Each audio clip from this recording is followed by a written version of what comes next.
बिहार में आगामी विधानसभा चुनाव को देखते हुए 6 नेताओं की सुरक्षा बढ़ा दी गई है। इन नेताओं में डिप्टी सीएम सम्राट चौधरी, नेता प्रतिपक्ष तेजस्वी यादव, पूर्णिया के सांसद पप्पू यादव, अररिया के सांसद प्रदीप कुमार सिंह, बाढ़ से भाजपा विधायक ज्ञानेंद्र सिंह ज्ञानू और जदयू कोटे से एमएलसी नीरज कुमार शामिल हैं। सोमवार सुबह गृह विभाग की विशेष शाखा की ओर से आदेश भी जारी कर दी गई है। सरकार ने नेताओं की बढ़ती राजनीतिक गतिविधियों और जनसभाओं में भीड़ को देखते हुए ऐसा फैसला लिया है। आइए जानते हैं किस नेता को किस श्रेणी की सुरक्षा मिली है। डिप्टी सीएम सम्राट चौधरी को Z+ श्रेणी की सुरक्षा प्रदान की गई है। इतना ही नहीं, राज्य सरकार की ओर से ASL यानी कि एडवांस सिक्योरिटी लाइजेंस की टीम भी रहेगी। यानी अब जहां सम्राट चौधरी का कार्यक्रम होगा, वहां पहले से सुरक्षा कर्मियों की टीम उन जगह का दौरा करेगी। सुरक्षा के सारी मानकों की समीक्षा के बाद टीम ग्रीन सिग्नल देगी। इसके बाद ही सम्राट चौधरी कार्यक्रम में शामिल होंगे। पहले उन्हें Z श्रेणी की सुरक्षा प्राप्त थी। विधानसभा सत्र के दौरान राबड़ी देवी ने तेजस्वी यादव पर जानलेवा हमला होने की बात कही थी। इसके बाद से उनके सुरक्षा घेरा को बढ़ाने की मांग उठने लगी। अब सरकार की ओर से उनका सुरक्षा घेरा बढ़ा दिया गया है। तेजस्वी को Z श्रेणी की सुरक्षा प्रदान की गई है। पहले उन्हें Y+ श्रेणी की सुरक्षा प्राप्त थी।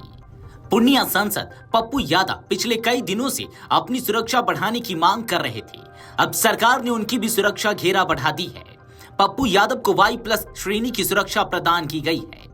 उनके अलावा भाजपा सांसद प्रदीप सिंह को भी Y+ श्रेणी की सुरक्षा प्रदान की गई है। वहीं भाजपा विधायक ज्ञानेंद्र सिंह ज्ञानू को और जदयू एमएलसी नीरज कुमार को Y श्रेणी की सुरक्षा प्रदान की गई है। आपको बता दें कि बिहार विधानसभा चुनाव की तैयारी शुरू हो गई है। बिहार विधानसभा चुनाव से पहले निर्वाचन आयोग की ओर से राज्य में चल रही मतदाताओं के विशेष गहन पुनर्निरीक्षण को लेकर राजनीतिक दलों की प्रतिक्रिया रोज आ रही है, लेकिन वह मौखिक ही जा रही है। यानी कि कागज पर कोई राजनीतिक दल चुनाव आयोग की इस प्रक्रिया को लेकर सवाल उठाता हुआ नहीं दिख रहा है। अब तक की रिपोर्ट तो यही कह रही है। इस महीने की 1 तारीख से बगैर किसी अवकाश के मतदाताओं के पुनर्निरीक्षण के बाद जारी ड्राफ्ट वोटर लिस्ट को लेकर दावा आपत्ति की मांग की गई थी। अब तक नाम हटाने या शामिल करने को लेकर आम मतदाताओं ने 10,570 दावे आपत्ति दर्ज कराई है। 6 राष्ट्रीय और 6 क्षेत्रीय दलों में से किसी एक ने भी दावा आपत्ति की प्रक्रिया नहीं की है। सोमवार 11 अगस्त को भारत निर्वाचन आयोग ने 1 अगस्त दोपहर 3 बजे से लेकर 11 अगस्त सुबह 10 बजे तक का डाटा जारी किया।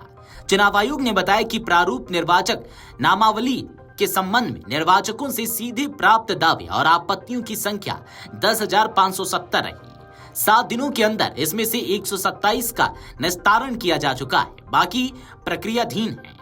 18 साल पूरा करने वाले या उससे अधिक आयु के नए मतदाताओं से अब तक इस अवधि में 54,432 फॉर्म 6 प्राप्त किए गए हैं। यानी इतने नए वोटर मतदाता सूची में नाम जोड़ने के इच्छुक हैं।